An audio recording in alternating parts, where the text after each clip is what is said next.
Hola, hola. It's your girl, Erica from America. Welcome to the Confidence Chronicles podcast. This podcast is all about helping you stand in who you are. Stop giving a fuck what people think about you. Start standing as your fully expressed self. As you are, queen, as is, there is no filter needed. You are fucking awesome. And I am here to remind you, I'm a confidence coach, a business mentor, a speaker, an author, and I am obsessed with women standing up, showing up, and creating their confidence. And I cannot wait to dig into today's episode with you.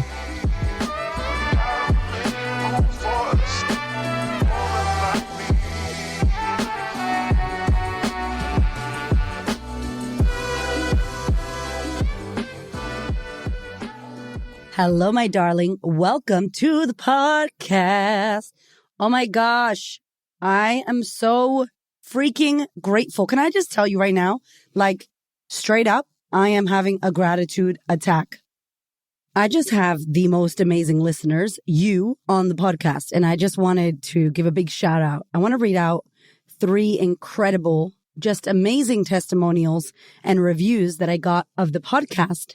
And if you're wanting to review the podcast, that means the universe to me. You can do so on Apple iTunes. If you don't listen there, I think on Spotify, you can review it as well. It just doesn't send me, it doesn't let me know if you wrote text. But on Apple iTunes, I want to read 3 reviews because, there's so many podcasts. There are millions of podcasts, so many people around the world having a podcast show, wanting you to listen, wanting you to review. And I know it's a lot to ask. And it means the world to me. Number one, that you listen. Like that alone means the universe to me. And most of you listen. And not only do you listen, but then you share the episode. And then not only do you share, you tag me on Instagram and you start doing the work that I mentioned in the podcast. Then you tell me about how it's changing your life. And some of you, 271 of you, leave reviews. And it means the world. So this title says, Life-Changing. Erica is the real deal. She won't change your life, but she'll damn sure give you the tools to change it yourself. Love her and love the sisterhood. Nina 5186. Nina, I love you. Thank you. And you're right. I'm not going to do anything for you. I want to empower people to change themselves. And that's the work, right? That's the power of doing this work on yourself. So thank you, Nina. Appreciate you, Nina 5186. All right. The next one says, I freaking love Erica. This is from Tarika P. I was given Erica's book as a gift by my midwife, the best capital thing I have ever been given. This podcast is real, raw, and relatable, and I love it. Thank you. I love you. Last one. We got Bonnie in the house. Bonnie says, what a wise and wonderful queen. Oh, Bonnie, thank you. Never have I heard such relatable, digestible truths. Erica, you are hands down my favorite podcast. I get so much from your stories and teachings. I laugh out loud in the car. I've cried so many and had so many aha moments. It's ridiculous. Thank you, thank you, thank you. Oh, I love you. Thank you, Bonnie. Listen, I honestly mean it. It's crazy to me to think that I did this podcast and I started it in my car in 2018. And the fact that we've hit over 2 million downloads, that's a big deal. And I don't take it lightly. So let me just say, if you've left me a review, thank you. If you have not, and you love this podcast, pretty please review the podcast. I just want more women to be able to find this. I appreciate you. I love you. Let's get on with the episode, shall we? Apologies, but I had to give a little shout out to my ladies. Thank you so much. Honestly, it means the world. All right, today I want to talk to you about the coaching industry. Now, whether you are a coach listening to this podcast, or you want to be a coach, or you're just a person who is going to be a client and you're out in the world trying to hire a mentor, hire a coach, hire someone to support you and guide you and be a cheerleader in your life, I want you to listen to this episode because there are some big issues in regards to the integrity in the coaching industry.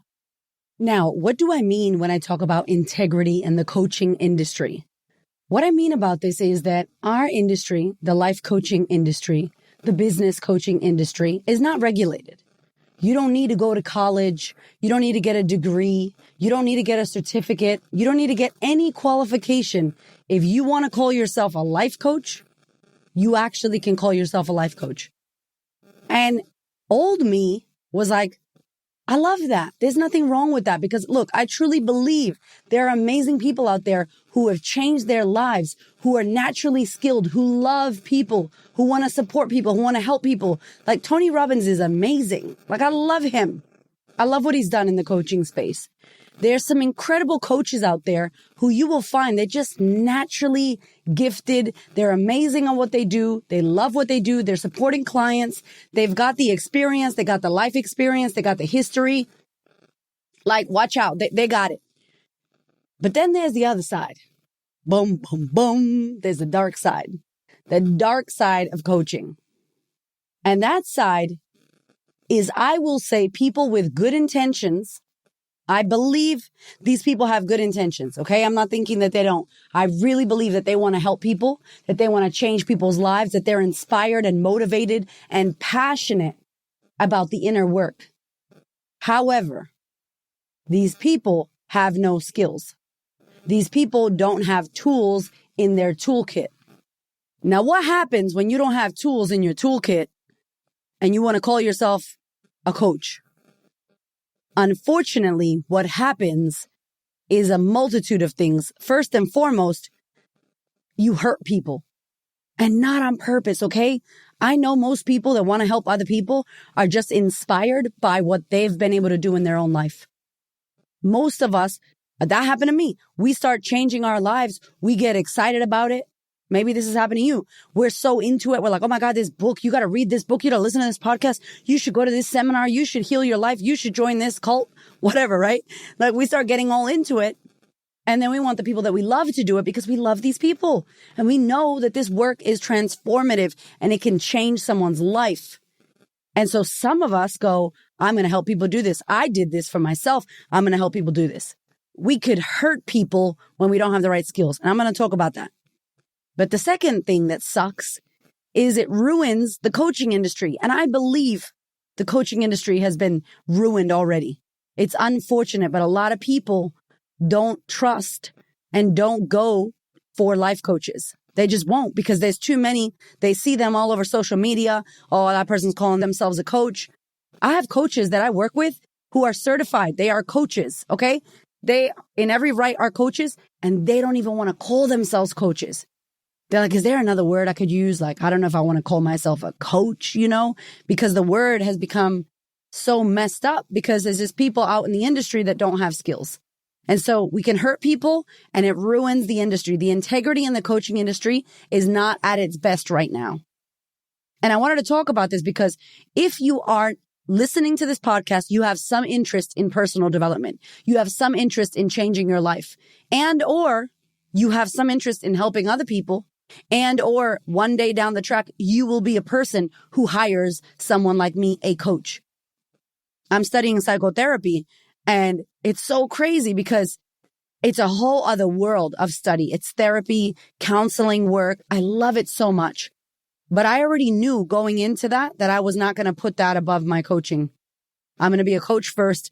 Underneath that will be psychotherapy because of the kind of work that I want to do. I want to help thousands and thousands and thousands of women in a room, millions of women around the world. I don't want to help one or two people in my office. And it's not because I don't want to do that. I just have big impact that I came here to make. And so I'm really clear on my mission and my vision.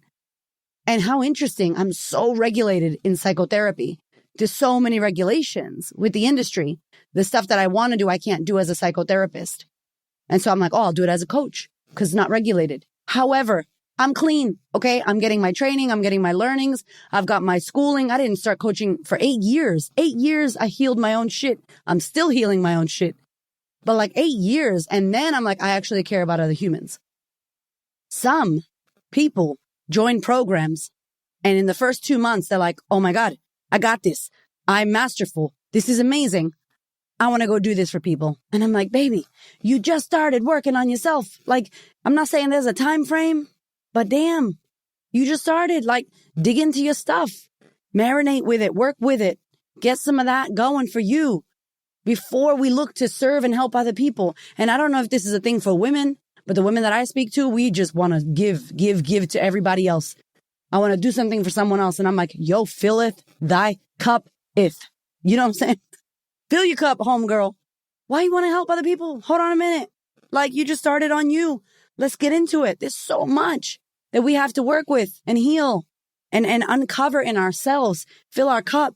Then of course what pours over. Of course you're going to want to do this. Most people want to do this. That's the natural progression usually of what happens. You don't realize that you need to work on anything. Then you find all these things you want to work on. You start working on it. Oh my God. Like my face is lit up. It's so exciting. It's painful at first and you cry a lot and you're like, this is horrible. What a bad idea. Why did I do this? And then you're like, oh my God, this is amazing. This book was amazing. Whoa, bam, boom, bing. You start getting the mind blown, like emoji vibes, right? You start realizing how incredible the awareness can be and the inner work is, and living in a world where you create your reality by what you think and that you are the creator. You get to change and shift whatever you want. When you take responsibility, you have an ability to respond, as Wayne Dyer says. Like when you start living in that world, everything gets real exciting and fun, and you want to help other people cross over, if you will, to that side, to that freedom, to being set free. But here's the problem. You're a good person. You want to help people and you changed your life. Maybe you've healed your life. Maybe you're currently working on your life. You've seen results for yourself and you're like, yo, I did it. And me doing it does not mean that I could teach another person how to do it and they will get successful results. We confuse those two. Yeah, well, I did it. So if I did it, I could teach you how to do it. Different skill set. It's not the same. It's not the same. Reading a book and being someone, and I'm someone like this, I could listen to something or read a book, consume, and now it's in my head. And I could explain it back to you in a different way, in my own way of thinking. Maybe you're like that. Maybe there's some people that want to be coaches that are like that.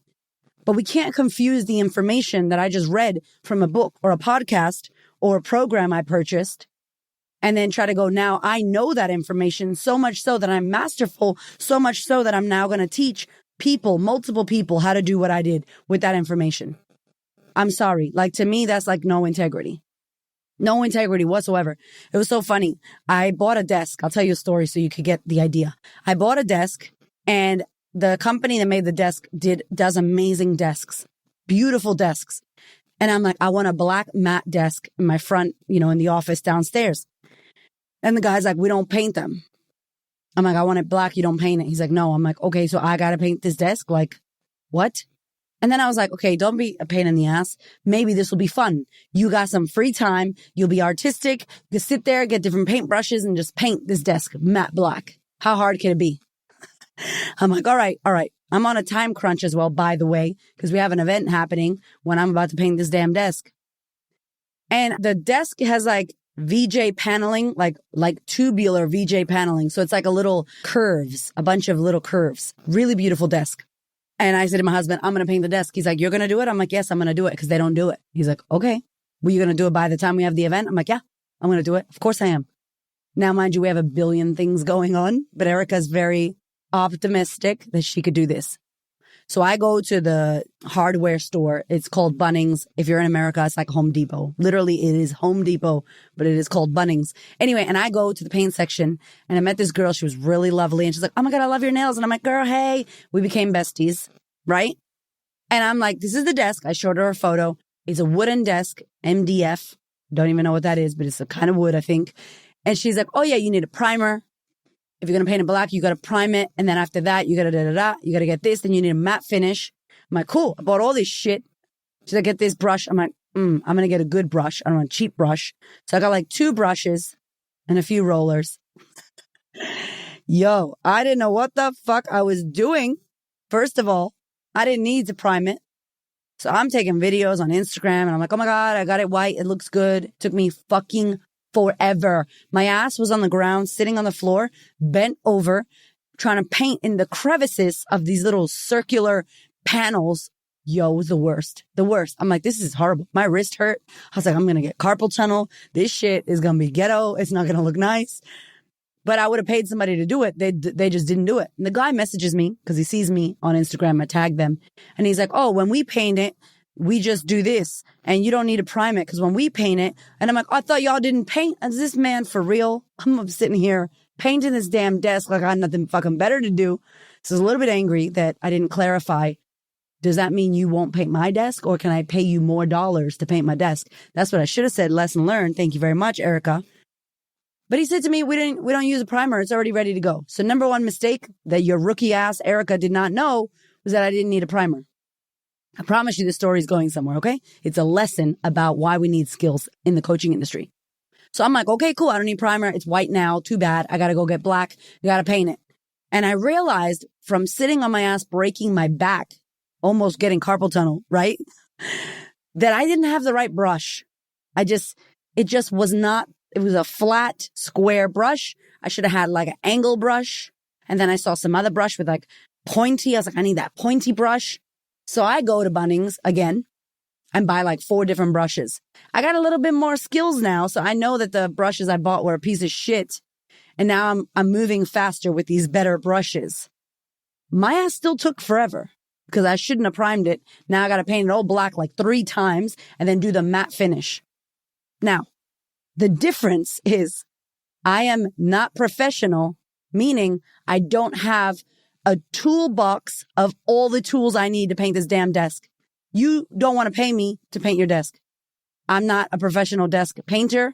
I don't have any skills in it, and I don't have tools. I went and got tools. They were the wrong tools. So I had the wrong tools, which took me longer and was more expensive to get my end result. When you hire a coach or you go call yourself a coach and your ass doesn't have skills or a toolbox, you're just playing with people's lives, trying to figure out what to do. It's going to take you longer. And if you're a client hiring this coach, you're not going to get results as fast as you would with a professional coach who has tools, who's got a skill set, and who knows what they're doing.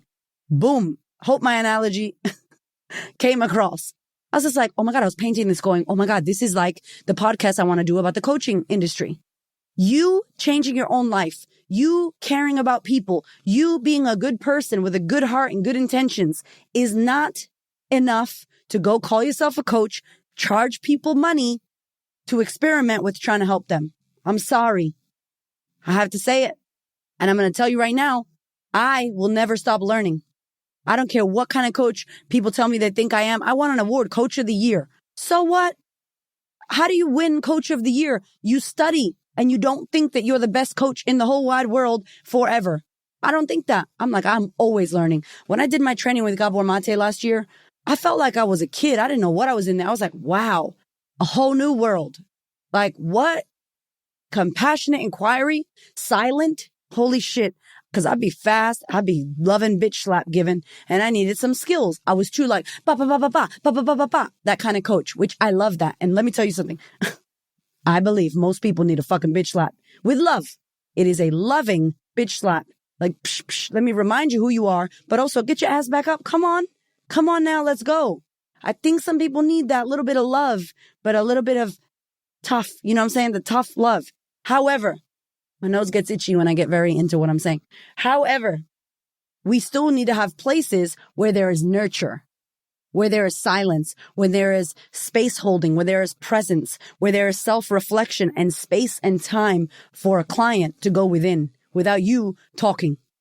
You being able to hold that tension, hold that space while emotions are coming up and they need to do what they need to do to process, which is compassionate inquiry. Amazing. I didn't have that skill. So I wasn't great at that. Is it good for me to have that skill? Hell's yes. Is it good for me to have the skills I'm learning in college, my psychotherapy training and my counseling training? Yes. Is it also good that I healed my own life and I'm still healing, but I invested over $200,000 and 8 years before I even touched another human being or tried to, not really touched, but tried to help another human? Yes. Is it great that I naturally have an ability to talk and flow and work and I'm confident now that I worked on my confidence? Yes. So it's not one thing. And I was in the camp that was like, yo, don't regulate the industry. Why would we regulate the coaching industry? Like, I don't believe we should, blah, blah, blah, blah, blah. And I don't know if I believe we should, but we need something. We need a training. We need self-regulation.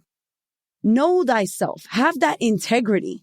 If you're going to come up into this industry, have that integrity where you're like, yo, I wouldn't know what to do if somebody broke down in front of me or told me their dad sexually abused them or told me they were suicidal or told me that I wouldn't know what to do. And some of this stuff is not coaching. It's therapy. And you can refer onwards. But with compassionate inquiry, we borderline. These things mesh together. And if I tell you the truth, this is going off topic, but whatever. Let me tell you the truth. I want to merge.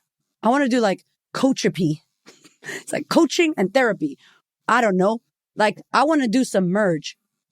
Because I don't feel like a traditional coach that goes, what are your goals? What is the growth model? What are your questions? And I ask you questions and you answer questions and that's it. And we don't talk about trauma and we don't go into the deep water. No. What happens in my world? I attract people who want to talk about trauma because I have trauma and I share my life story. So people like, oh, my dad abused me. Oh, bipolar. Oh, this. And we start bringing these things up. And so the compassionate inquiry with Gabor Mate and the way he does what he does, and you definitely, if you don't know about him, go check him out. He's technically a family physician. He's a family doctor. And he's like, I don't have any official training in this. I've just seen patient after patient. And I started working with people and I created compassionate inquiry. And he helps millions of people. And he's not regulated and certified to be a whatever the fuck he does. You telling me he's not making a change? He is trailblazing a change. I'm trying to get him on the podcast. He is so amazing. And do I think I could make that change? Hell yeah, I do. Hell yeah, I think I can make a change in this industry. So I don't know what the combination of what I want to create is, but it's definitely not just asking people questions. And it's also not being irresponsible with human beings who have trauma and who have big shit that's happened to them and opening them up on a Zoom room and not knowing how to close them and not knowing how to support them and not knowing how to support the other people. What I'm trying to say to you is you caring about helping people and you healing your own life is not enough. It's not enough. Good for you. You healed your life. Good for you. You invested money in yourself. Good for you. You are self-driven, self-motivated. Great. But just because you did that does not mean you can go off and teach someone else or coach someone else and hold space for someone else to do the same thing. It might not work. And I think we underestimate the responsibility that is coaching, the responsibility that is being in a therapeutic space with another human being that has stuff. The responsibility. That's what kills me. And I want to talk about this because if you don't know, I do my sisterhood coaching program, which is a life group coaching program for women. It's amazing. Amazing. An amazing community, amazing experience. And in that program, there are people that need therapy. And I say to them, this is not therapy. I'm not your therapist. So you need to look after yourself. This group connection will support you and guide you. And the community aspect, next level, the journaling, the prompts, the healing, the book recommendations, the live coaching calls, the events that we have. All incredible. I have clients that are bipolar, incredible for them. Clients that are ADHD, that have trauma, incredible. Clients that have sister wounds, they don't trust women. They join the sisterhood. Oh my God, incredible. But is it the be all and end all? No, it's not the be all and end all for them.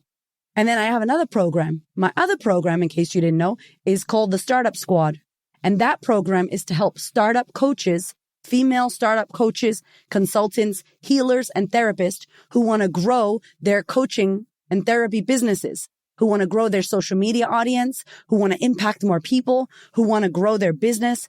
They basically want to do what I've done in my business. They want to grow in that way. And I mentor them and take them through what I did so that they can grow their businesses. They don't have to use Facebook ads and click funnels and all this shit, all this tech, charge angel numbers, go viral on TikTok. They don't have to do any of that. The formula that I teach them, not only I did it, but multiple people that I've supported have done it. And they've made 6-7 figures. They've impacted hundreds and thousands of people around the world. They've done it with integrity. They make more money and they're able to help people. And in that program, I speak to everybody who wants to join. There's an application process. People apply. I speak to them. And I speak to women all the time who say they're a coach. And then I'm like, cool, tell me, what are your skills? What are your skill sets? And they're like, oh, I don't know. I want to help people. And I'm like, hold on. Before I get you to join this program where I'm going to help you build your business, are you telling me that you're not really a coach or that you want to be a coach? No, like I worked on myself.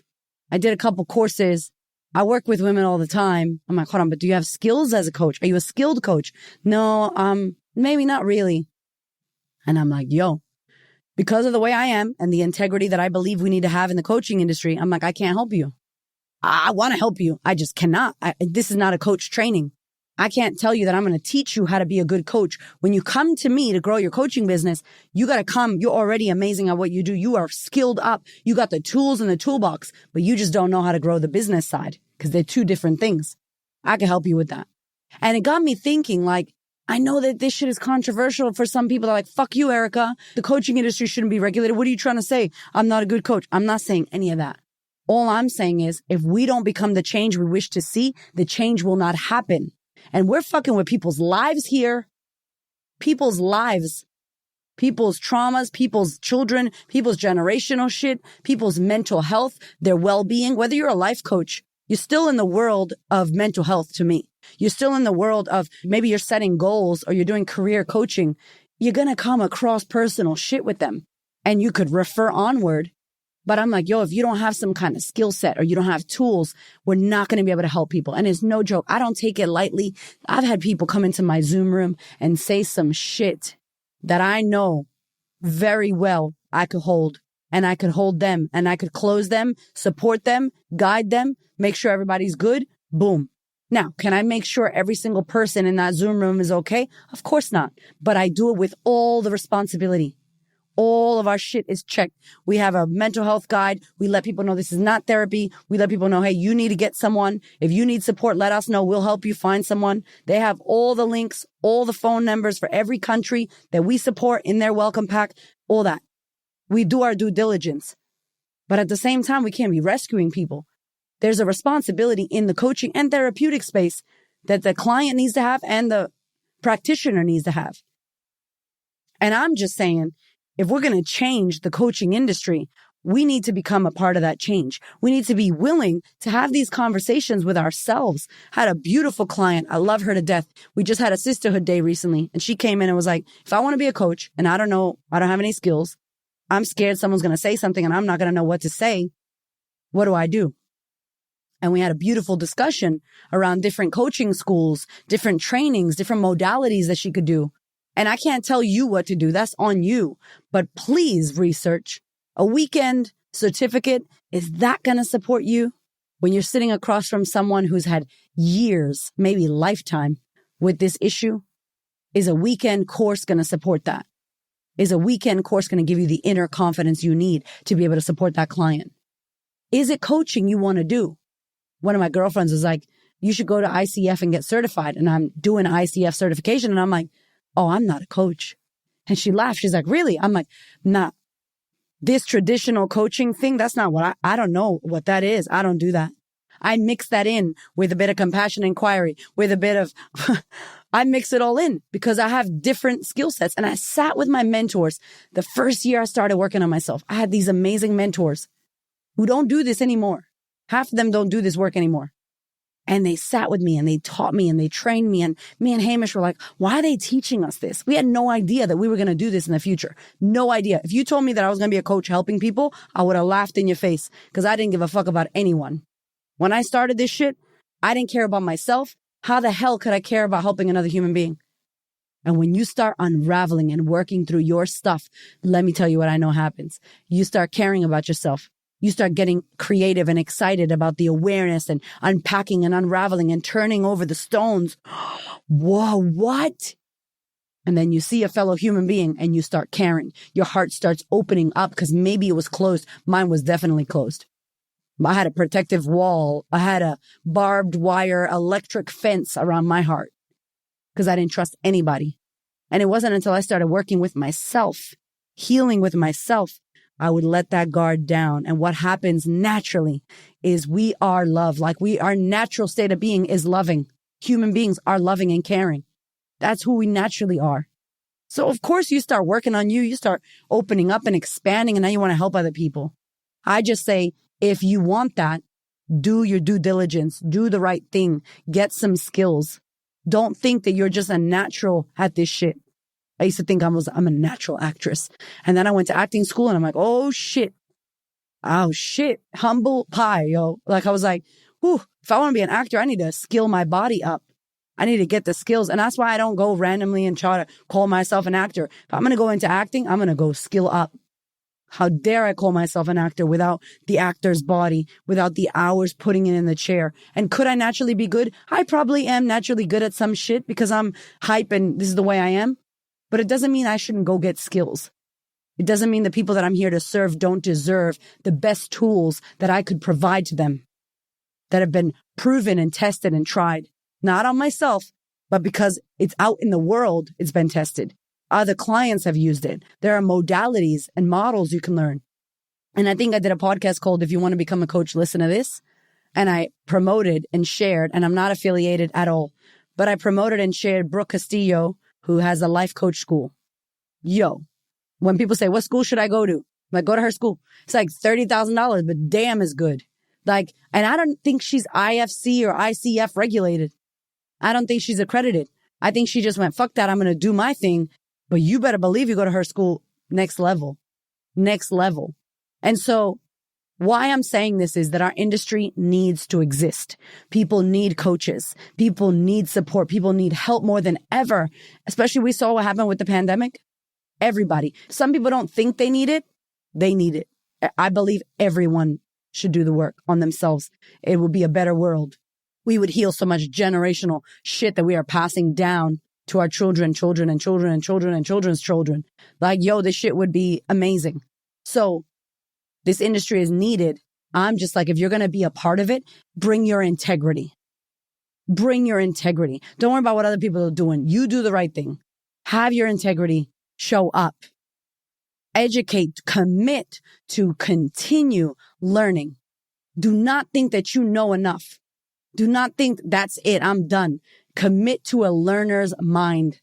Continuously be a student, learning and educating and leveling up yourself. Because when you level up yourself, what are you going to bring your clients? What are you going to bring your coaching community? You're going to bring them the best, most advanced things that you continue to learn and try and test and work with in yourself. So they're with you on that journey of growth. They're growing, you're growing. We got women that have been in our program for almost 5 years. Why? It's not the same program. We never do the same day. The sisterhood days are never the same. Never. Because I'm never the same. My husband's never the same. And the client in the chair is never the same because they're growing and constantly evolving and learning and shifting and changing. And I think that that's how we keep the integrity in this industry going. And for me and Hamish, a big chat we've had, I really want to do training. I don't know if I want to have a coaching school, like a school, but I'm definitely interested in training. I'm definitely interested in training coaches who are currently coaches who want to become more confident in coaching and how they do what they do. I'm definitely interested in people who are like, I don't know, I want to be a coach. I'm definitely interested in building something for them. And this is something that in 2023, Hamish and I are looking at. We are connecting and collaborating with different people who can support this vision because this is not a solo Erica gig. This is a collaborative vision. This is a what skill sets do we all need to get so that we can certify and support other people in this industry? How do we upskill ourselves and others? How do we make sure that this integrity is in the culture, in the fucking paint in the walls? I will not do anything out of integrity. I'll tell you that right now. And so whether you're a coach, you want to be a coach, or you are a client who is going to hire a coach, this is important to us. We need to make sure that this industry lives on and does help the people that need the help because we all need it. It is so amazing when you have someone that supports you in that way, whether it's coaching, therapy, counseling, whatever it is for you. Lead with that integrity because our industry needs it. Okay? I love you. Have the best week. And thank you so much once again for listening to the show. Thank you so much for listening. I freaking love you. I appreciate you. Thank you for your ears and your energy and your attention. Thank you for letting me into your world. And thank you so much for listening and tuning in to this podcast. There are so many podcasts you can listen to. And I deeply, deeply, for real, appreciate you listening to mine. Do me one big favor, one big thing. Please share this episode or this podcast with a woman who you know needs to hear this. This is my mission on planet Earth to serve as many women as possible so that we could show up, stand up, speak up, and create the confidence and the life that we desire. I appreciate you, my love. I will see you on the next episode.